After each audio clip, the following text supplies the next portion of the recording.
Well, Sony had another State of Play this week, so I hope you're all ready for a ton of Sony news. But aside from that, we've got 4 companies in turmoil, including Ubisoft, some great new releases and reveals, even outside of what was shown at Sony's showcase, and as usual, a few leaks and delays to talk about. So without further ado, grab a drink and some snacks, and let's dive right into Sony's State of Play announcements. Kicking things off with a big one, we've got Ghost of Yotei to release sometime in 2025 as a follow-up to Ghost of Tsushima. Whether this one is a straight-up sequel or a spin-off isn't really clear just yet, as the PlayStation blog was quick to point out that the game will feature a new story, protagonist, and a new region of Japan, as well as taking place 300 years after Ghost of Tsushima. In an interview with the New York Times, the game's creative director also hinted at other spin-offs for the budding franchise, which will be coming soon on top of the already announced movie from John Wick director Chad Stahelski. Not much else is known just yet, other than that we'll be playing as Atsu as we journey with her through a new region and even possibly gain an animal companion of sorts. I'm sure we'll learn more in the coming weeks, and I'll let you know when we do. This next one was probably my personal favorite of the showcase. Hell Is Us from developer Rogue Factor was originally announced a couple years ago, and it's been dark ever since. Now, however, we've got to look at the gameplay, and I gotta tell you, I'm sold. The aesthetics of this are right up my alley, as is the gameplay from what we've seen. I'm hesitant to call it a Souls-like at this point, but it's definitely in the action-adventure realm. In Hell Is Us, you'll be exploring the game's world with no map or quest markers to guide you, and this is particularly treacherous given the world is in a state of civil war on top of being infested with these bizarre supernatural creatures. The game's creative director says, "The central theme of Hell Is Us is that human violence is a perpetual cycle fueled by human emotions and passions." So even if this isn't a traditional Souls-like, it sounds like this is a dreary game world and it's not gonna have many, if any, happy endings. No concrete release date for this one just yet, but it does look like it's gonna come out for the PC, PS5, and the Xbox Series X and S sometime in 2025.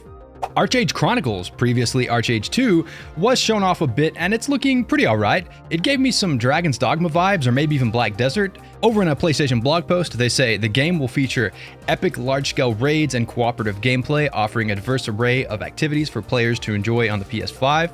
They also mentioned changes for the housing system. Transitioning from the previous open-world model, Archage Chronicles now features dedicated housing zones where players can showcase their creativity and achievements. Additionally, the game enables multiple players to come together to form vibrant town-like communities. Furthermore, Archage Chronicles offers a rich variety of life skills such as farming, crafting, and trading, providing numerous ways to engage with the game world and its economy.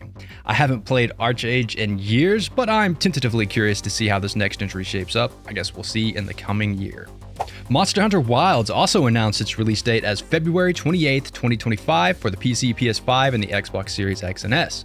Early previews of the game from various media outlets have so far been pretty positive about the game, though there are some reports of optimization issues, as is tradition these days.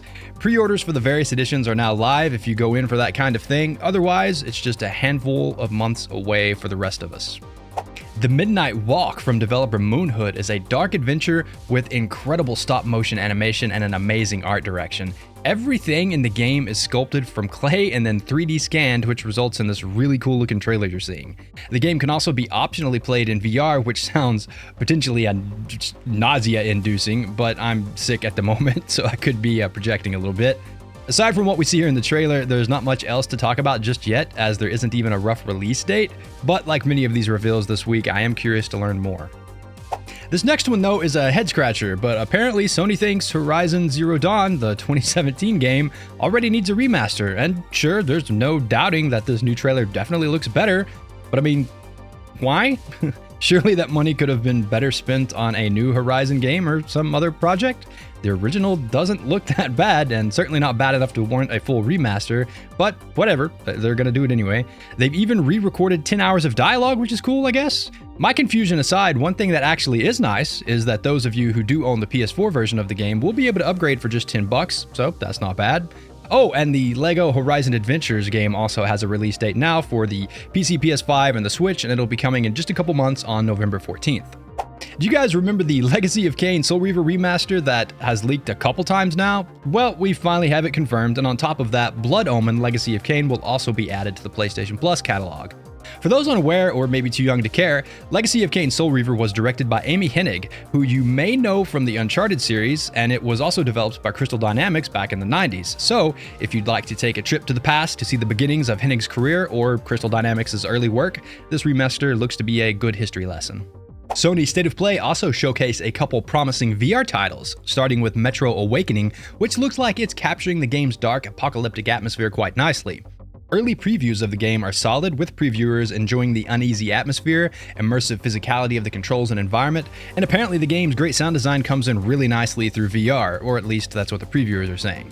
As always, I'd wait for reviews and such, of course, but I'm hoping we'll finally get another VR title on par with Half-Life Alyx. We'll be able to check it out when it launches November 7th for the PC VR, PSVR 2, and the Meta Quest.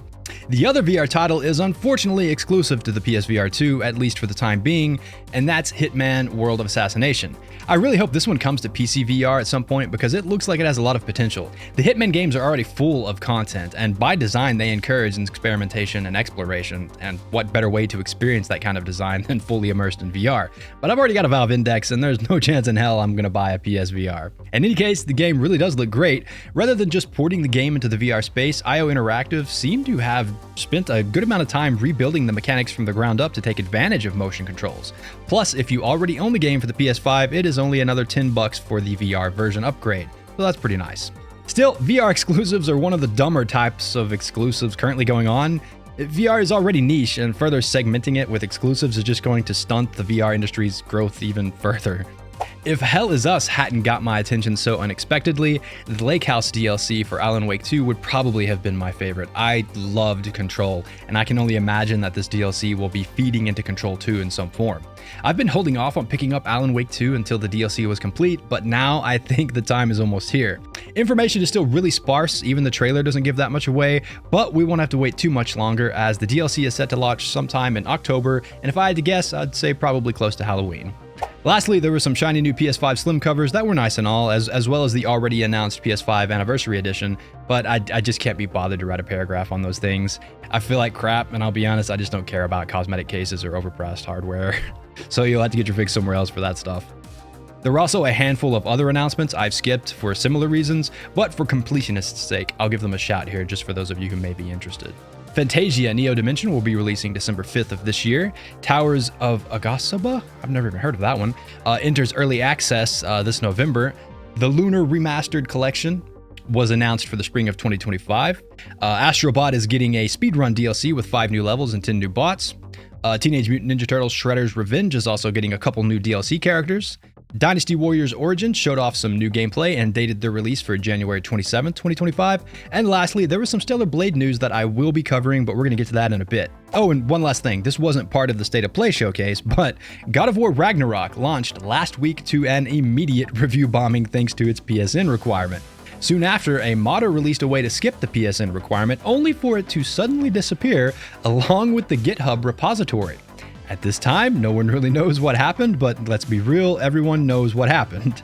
Sony cried to their lawyers, "That was a nice effort, modder dude, but don't go to jail." Before we move on to some more industry news, let's take a quick look at some games that were released this week, as well as some announced delays. Witchfire, the RPG dark fantasy shooter from studio The Astronauts, has escaped the Epic Game Store prison and is now available in early access on Steam, from the Steam page.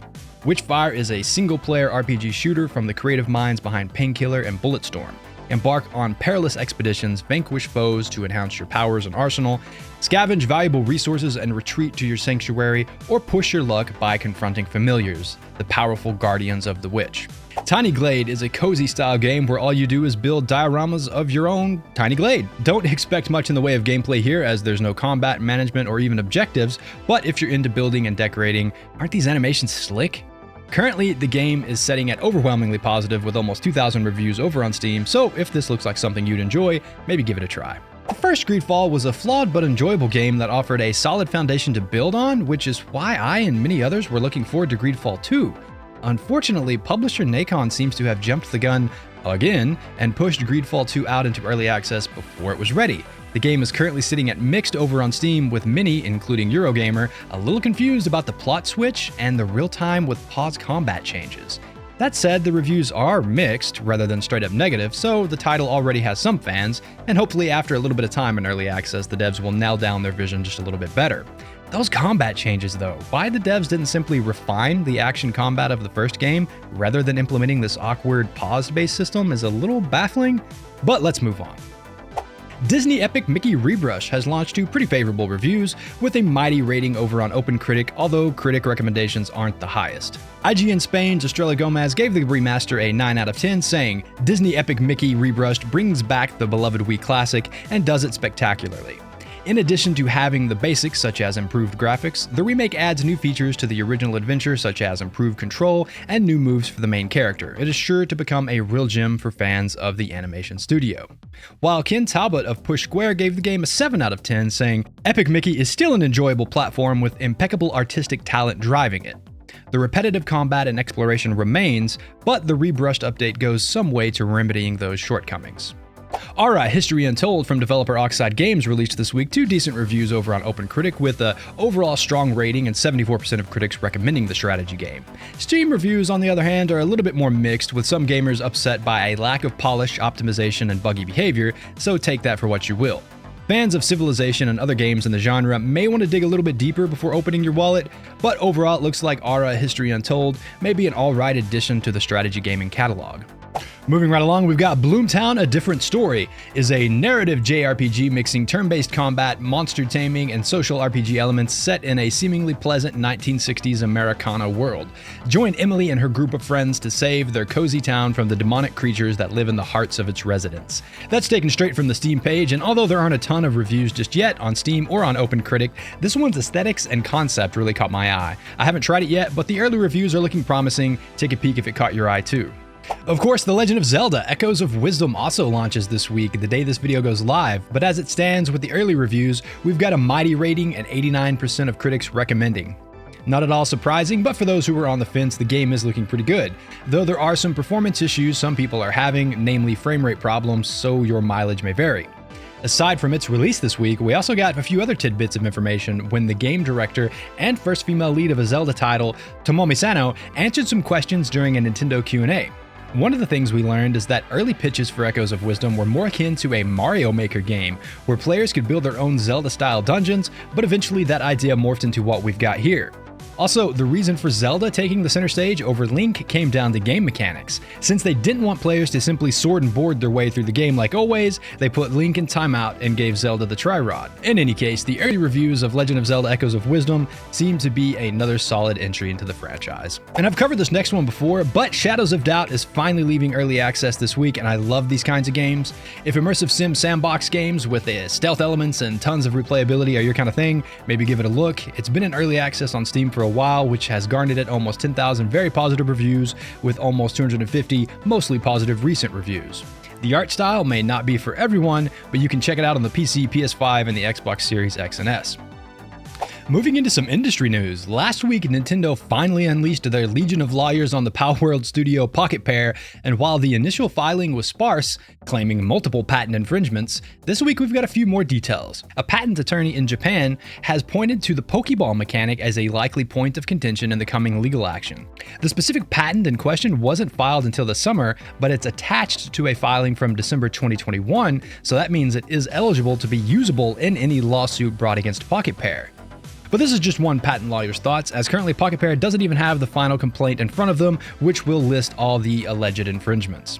I don't know about you guys, but I just love that we live in a world where Nintendo can file a patent months after a competitor's game has been released, and then attach it to an earlier filing from 2021 to then turn around and use in a legal setting against said competitor. I'm not going to argue that Palworld should be able to rip off Pokemon all they want, but allowing Nintendo, or any corporation for that matter, to abuse the patent system like this is just straight up asking for problems. Oh, and at Sony State of Play, we got news that Palworld is now live on the PlayStation 5, but not in Japan. And until the lawsuit is settled, I wouldn't get your hopes up, Japanese friends. Speaking of lawsuits, Stellar Blade is being sued by Stellar Blade, or at least that's the catchy headline you may have seen roaming the internet this week. More specifically, Stellar Blade, a film production company out of Louisiana that's been around since 2010, is suing Sony and Shift Up over trademark infringement. The company argues that the filed trademarks are confusingly similar, and that owing to the game's popularity, their discoverability has been hurt on online searches. I don't know. Here are the confusingly similar trademarks. I'm not confused, are you? In any case, I get what they're trying to do. The lawsuit is demanding an unspecified amount in monetary damages. Sony and Shift Up to drop the Stellar Blade name for good, as well as handing over all Stellar Blade materials for destruction. More on this story as it develops, but in some other Stellar Blade news, the State of Play event this week revealed a Nier Automata crossover that seems to give players the ability to dress up Eve as 2B, which kind of seems like an inevitability, to be honest. I'm not really sure if this is just a 2B skin for Eve to wear, or if this is some sort of crossover that will be a little bit deeper, perhaps integrating a level or something or other from the Nier universe. I guess we'll find out. To complement the crossover, a photo mode will be coming later this year that actually looks like a pretty deep little feature. Oh, and Eve will also be appearing as a cameo bot in Astrobot's newest DLC. That's an odd crossover. And unfortunately, as is tradition, we've got a couple new rounds of layoffs to discuss, first with Wayfinder developer Airship Syndicate. They're laying off 16 more employees after letting go of 12 earlier this year. You may remember Wayfinder from late last year when publisher Digital Extremes and Airship Syndicate parted ways, resulting in Wayfinder being taken offline, stripped of its live service elements, and then re-released. While the initial launch of Wayfinder didn't go over well with gamers, the re-relaunch, sans the live service, has been greeted pretty positively over on Steam. Unfortunately, the damage has been done, and now Airship Syndicate are having to cut more jobs to stay afloat. Likewise, Gamers Group is also dropping another 30 people this week in more ongoing restructuring, a soulless phrase that I know I'm sick of hearing. I'm sure you guys are too. A number of staff from various publications have been hit, including Dot Esports, Twinfinite, and Destructoid. I hope everyone who has lost their job is able to recover quickly and move on without too much of a problem. And speaking of problems, Ubisoft is in trouble. I mean, when are they not? But this week they have canceled their online appearance at the Tokyo Game Show, as well as their press previews for Assassin's Creed Shadows. At first, there wasn't much of an explanation for the sudden pullout, but some hours later it was revealed that the game itself was being delayed until February 14th, 2025 to give developers more time to polish and refine the experience. It was also revealed that this decision is based largely on the underperformance of Star Wars Outlaws. Unfortunately for Ubisoft, this puts them in competition with not only Ghost of Yotei, but the likes of Monster Hunter Wilds, Kingdom Come Deliverance 2, Civilization 7, Avowed, and Like a Dragon Pirate Yakuza in Hawaii. And sure, not all of those games are seen as direct competitors to Assassin's Creed, but don't kid yourself, this move will absolutely impact sales of the game to some degree. Perhaps not the long-tail sales, but investors are far less interested in decent sales over a period of time. They want the burst sales right out of the gate. Gimme, gimme, gimme. So it's definitely a bit of a gamble to take this move, and I am definitely interested to see how this one plays out. And if you needed further proof that Ubisoft is in a rough spot, how about the announcement that they're going back to launching games day one on Steam after complaining about Valve for years? I guess it turns out pulling your games off the biggest PC platform on the planet to launch your own overpriced subscription nonsense is kind of a bad idea, it seems. Oh, what I would give to be a fly on the wall of Ubisoft's meeting rooms right now between the ongoing takeover tensions, Assassin's Creed Shadows drama, and Outlaws just kind of flopping. I bet it's an interesting time over there in the meeting rooms. In some other industry news this week, we finally got a clearer picture of why Annapurna Interactive collapsed last week. In a nutshell, this is what happened. Earlier this year, Annapurna Pictures founder Megan Ellison fired co-founder James Massey, and possibly Annapurna president Nathan Gary. The original report was that Gary had stepped down, but thanks to an interview over at IGN, we've learned that the staff seemed to have thought Gary was also fired. These leadership changes caused some staff to leave the company in protest, only for Megan Ellison to eventually convince Gary and the crew to return to the company to discuss spinning off Annapurna Interactive into its own company called Verset. Despite Gary and the Annapurna Interactive crew being interested in the arrangement, Megan Ellison, for whatever reason, made some decisions about a deal with Remedy and Control 2 behind the studio's back, and this naturally didn't go over very well, so the entire studio and leadership gave their 2 weeks notice. No doubt there are some other unknowns leading to this bad blood, but Megan Ellison has a history of on-again, off-again interest in Annapurna Pictures. One year she's interested in the company, and the next she pawns the responsibilities off to someone else, so it's not all that surprising that things collapsed with such wishy-washy leadership. Despite the complete collapse of Annapurna Interactive, Ellison seems to think that the company's first internally created game, Blade Runner 2033, will somehow be released, despite having no developers. I guess it's possible, but I can't imagine a game worth playing could come out of this mess. On top of that, the publishing arm still has a number of games in development that they're expected to, publish. So yeah, this is a bit of a train wreck. We'll have to wait and see how the situation plays out in the coming months, but it's not really looking all that great. Another company having some issues, although not quite as dramatic as Annapurna, is Don't Nod, the developers behind Life is Strange and more recently Banishers. After publishing their financials for the first half of 2024, the company is having to take a step back and reevaluate their situation. Owing to underperformance and revenue drops, Don't Nod has temporarily paused 2 projects being currently designed. Obviously, they're hoping the reallocations will help them get back on track while they prepare for the launch of Lost Records Bloom and Rage in the first quarter of 2025. Hopefully these changes help to right the ship, because Don't Nod makes some pretty engaging games and I'd hate to see them disappear. Oh good god, do we really have to talk about Concord some more? Okay, oh yeah. Earlier in the week, it had been reported that Concord cost an insane $400 million to make, which is just mind-blowing given the quality and the amount of content in the game, or lack of content in the game. This number comes courtesy of writer and podcaster Colin Moriarty and has been challenged by various industry insiders and outlets, but as of this moment, no one really knows the truth. According to Moriarty, by early 2023, around $200 million had already been spent on Concord, despite it still being in the alpha stages. This led to yet another $200 million being injected into development to get it out of the gate. Colin Moriarty had a number of other things to say, such as blaming the entire fiasco on co-CEO Herman Hulst's delusions of grandeur, also claiming that other Sony projects in the pipe have even bigger budgets, as well as blaming part of Concord's problems on a culture of toxic positivity at Firewalk Studios. But I think we're going to stop there, because at this point, no one really seems to know the truth, and it's likely we never will. Personally, I'm just ready for the Concord saga to end, but I have a feeling I'll be writing more about it next week. Fingers crossed that I don't. In the last bit of industry news, Behavior Interactive has acquired Red Hook Studios, the team behind Darkest Dungeon.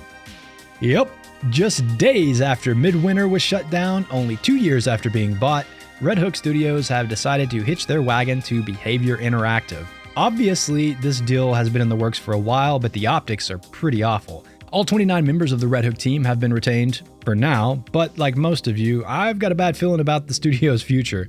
We'll see if, like Midwinter, they too get shut down after a couple of years. I've also got an update for the SAG-AFTRA strike going on. The Screen Actors Guild and American Federation of Television and Radio Artists, or SAG-AFTRA, have called a strike against League of Legends after Formosa Inc. and Riot Games pulled some unfair labor practices, at least according to the striking guild. The complaint comes after Formosa tried to cancel one of its struck video games shortly after the start of SAG-AFTRA's video game strike.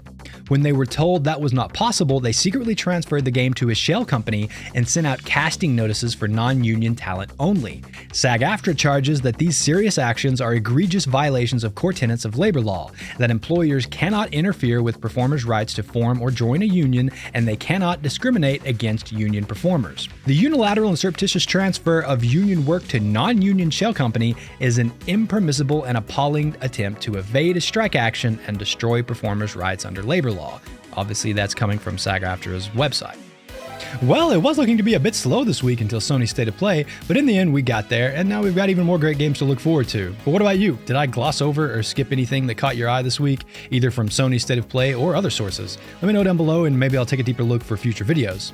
PAX West is starting the day this video goes live, and depending on what is revealed, I'm either going to be making a dedicated video for the event, or I'll just fold it into next week's news if nothing too exciting shows up.